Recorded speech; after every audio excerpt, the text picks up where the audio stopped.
साथै नमस्कार।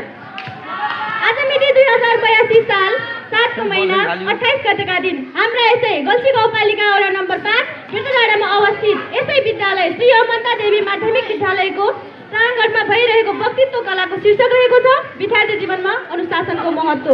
र यस शीर्षकमा मलाई बोल्ने अवसर दिनुभएकोमा सम्पूर्ण आयोजक टिमप्रति पनि म आभार व्यक्त गर्न चाहन्छु। तसर्थ आफ्नो भनाइ अघि सार्नको लागि यसै सभाका सभाध्यक्षज्यूसँग म अनुमति चाहन्छु। सभाध्यक्षज्यू, के हो त अनुशासन विद्यार्थी जीवनमा? यसको के छ त आवश्यकता हाम्रो जीवनमा? हामी जन्मिन्छौँ, हुर्किन्छौँ, बढ्छौँ र जब हामी जन्मेपछि हामी जब हिँड्न सक्ने हुन्छौँ, आफ्नो पाइलालाई चाल्न सक्ने हुन्छौँ, आफ्नो बोली प्रष्टसँग राख्न सक्ने हुन्छौँ, तब हामीले आफ्नो पाइलालाई विद्यालयतर्फ लम्काउँदै जान्छौँ र विद्यालयलाई आफ्नो यात्राको रूपमा सुरु गर्दै आफ्नो जीवनको स्तर बढाउँदै जान्छौँ।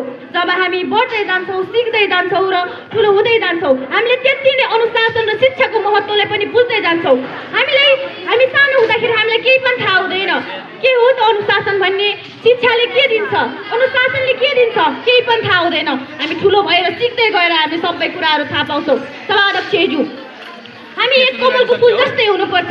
जसरी कमलको फुल हिलोबाट निस्केर पनि शान्तिको अग्रदूत गौतम बुद्धको प्रतीक बन्न सफल भएका छन्, त्यसै गरी हामी पनि अनुशासित विद्यार्थी बनेर हिलोबाट निस्केको कमलको फुल जस्तै हुनुपर्छ र त्यसरी नै हामी अघि बढ्दै जानुपर्छ।